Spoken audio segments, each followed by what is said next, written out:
Hello friends, कैसे हैं आप सब? Hope you all are doing well. तो आज की वीडियो में हम डिस्कस करने वाले हैं फाइनेंस फॉर एवरीवन के कुछ मोस्ट इंपॉर्टेंट क्वेश्चंस जिनकी प्रोबेबिलिटी आपके एग्जाम में आने की सबसे ज़्यादा है। तो वीडियो शुरू करने से पहले अगर आप चैनल पर नए हैं तो चैनल को सब्सक्राइब ज़रूर कर दीजिएगा। ये बुक की पीडीएफ जो मैं यूज़ कर रही हूँ, इसका लिंक मैंने नीचे डिस्क्रिप्शन बॉक्स में दे दिया है। तो आइए वीडियो शुरू करते हैं। तो सबसे पहले देखते हैं कि इस सब्जेक्ट का आपका सिलेबस क्या है। तो टोटल 5 यूनिट्स आपको यहाँ पर कवर करनी है।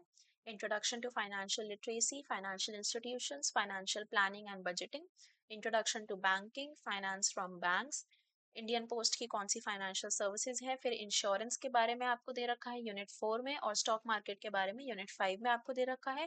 टोटल ये 5 यूनिट्स हमें कवर करनी है। तो आइए देखते हैं हमारा फर्स्ट मोस्ट इम्पॉर्टेंट क्वेश्चन कौन सा है।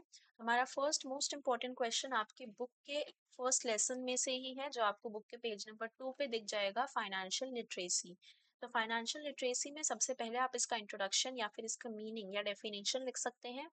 यहाँ पर मैंने आपको कुछ लाइंस मार्क कर दी हैं, आप चाहे तो इसका स्क्रीनशॉट ले सकते हैं। ये लाइंस आप अपने एग्जाम में लिख सकते हैं। इसके बाद अगर आप आगे चलेंगे तो यहाँ पर भी आपको बुक में कुछ इंट्रोडक्शन दे रखा है और एक डायग्राम भी दे रखा है आपको बुक में फाइनेंशियल लिटरेसी का। आप ये भी बना सकते हैं। फिर आपको यहाँ पे दे रखे हैं components of financial literacy. Total 3 components है, ये तीनों कंपोनेंट्स आपको याद करने हैं। इसके बाद हमें इंपॉर्टेंस ऑफ फाइनेंशियल लिटरेसी दे रखी है। यहाँ पर आप ये पॉइंट्स याद कर सकते हैं। जो भी पॉइंट्स आपको इजीली याद हो जाए आप वो याद कर सकते हैं। कुछ छोटे और इजी पॉइंट्स मैंने आपको मार्क कर दिए हैं। फाइनेंशियल लिटरेसी बहुत ही इंपॉर्टेंट क्वेश्चन है, इसलिए हम इसका कोई भी टॉपिक नहीं छोड़ सकते हैं। इसके कंपोनेंट्स के बारे में बताने को, इसके इम्पोर्टेंस बताने को, इसका इंट्रोडक्शन बताने को कुछ भी आ सकता है, इसलिए आप इस क्वेश्चन को बिल्कुल मत छोड़िएगा। तो चलते हैं हमारे नेक्स्ट क्वेश्चन पर। हमारा नेक्स्ट क्वेश्चन जो है ये है आपके बुक के पेज नंबर 28 पर। पेज नंबर 28 पर आपको टॉपिक मिलेगा फंक्शंस ऑफ फाइनेंशियल इंस्टीट्यूशंस। अगर आपको आता है एग्जाम में question role of financial institutions in economy क्या है, या फिर फंक्शंस ऑफ फाइनेंशियल इंस्टीट्यूशंस क्या है, तो आप ये लिख सकते हैं। यहाँ पर आपको पॉइंट्स दे रखे हैं, आप इन्हें यूज कर सकते हैं। नेक्स्ट पेज पर भी 2-3 पॉइंट्स है, आप याद कर लीजिएगा। बहुत सारे पॉइंट्स दे रखे हैं बुक में, आप सारे याद मत कीजिएगा, कोई भी 5-6 पॉइंट्स याद कर लीजिएगा आप। ये था हमारा फंक्शंस ऑफ फाइनेंशियल इंस्टीट्यूशन।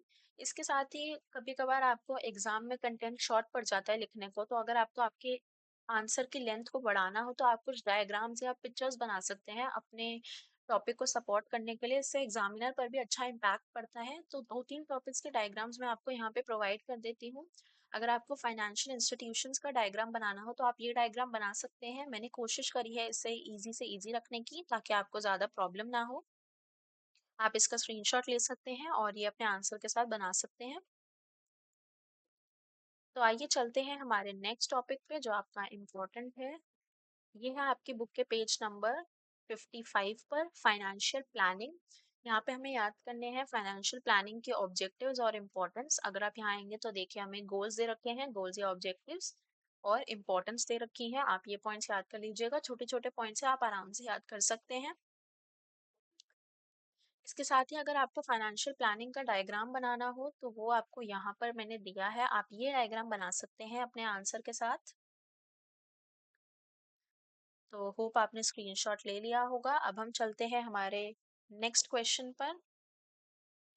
हमारा नेक्स्ट क्वेश्चन है बजट डेफिसिट, जो आपके बुक के पेज नंबर 67 पर है। बजट डेफिसिट और बजट सरप्लस के बारे में, तो यहाँ पर आप ये इंट्रोडक्शन की लाइंस लिख सकते हैं। इसके बाद अगर आप आगे आएंगे तो यहाँ पर हमें फिस्कल डेफिसिट दे रखा है।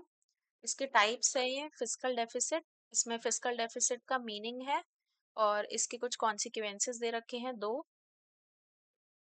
इसके बाद रेवेन्यू डेफिसिट का मीनिंग दे रखा है और रेवेन्यू डेफिसिट के 2 कॉन्सिक्वेंसेस दे रखे हैं, आप ये लिख लीजिएगा।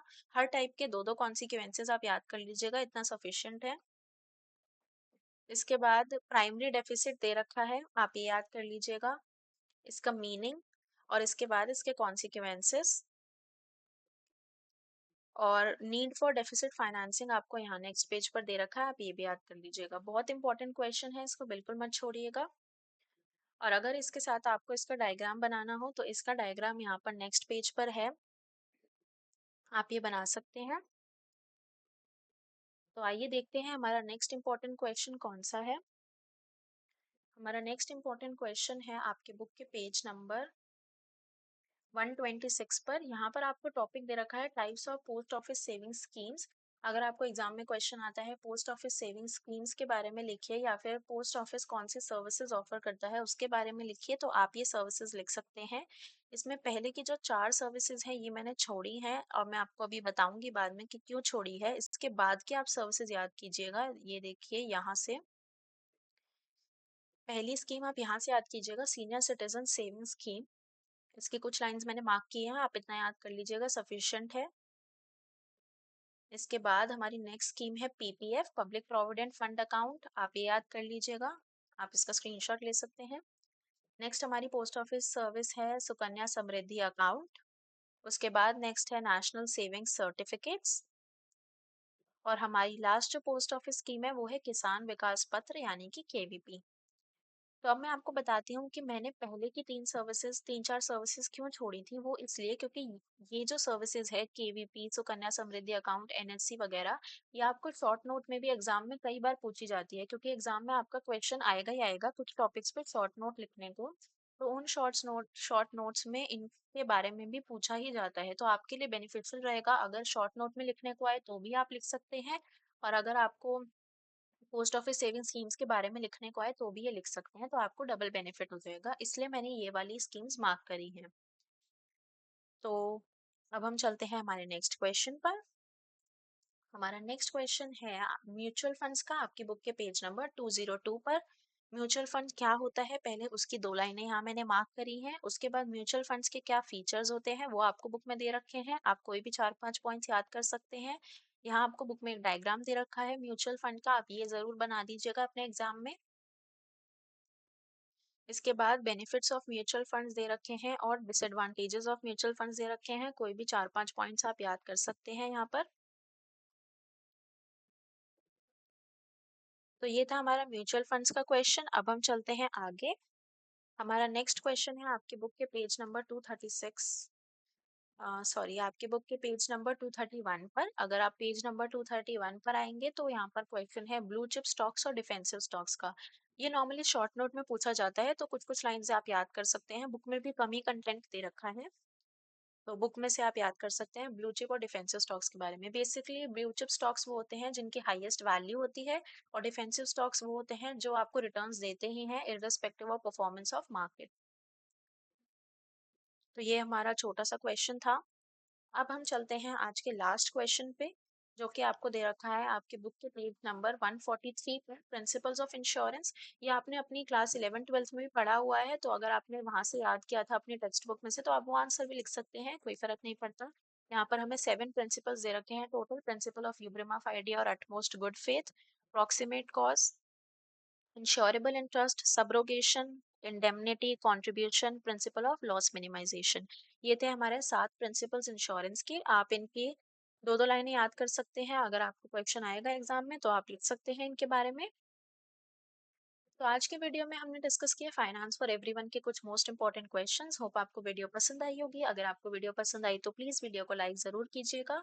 इसके साथ ही फाइनेंस फॉर एवरीवन का जो लास्ट ईयर का क्वेश्चन पेपर था फर्स्ट सेमेस्टर का, उसका लिंक मैंने नीचे डिस्क्रिप्शन बॉक्स में दे दिया है, तो आप उस क्वेश्चन पेपर को भी रेफर कर सकते हैं और उसके क्वेश्चन प्रैक्टिस कर सकते हैं। All the best for your exams. Bye bye.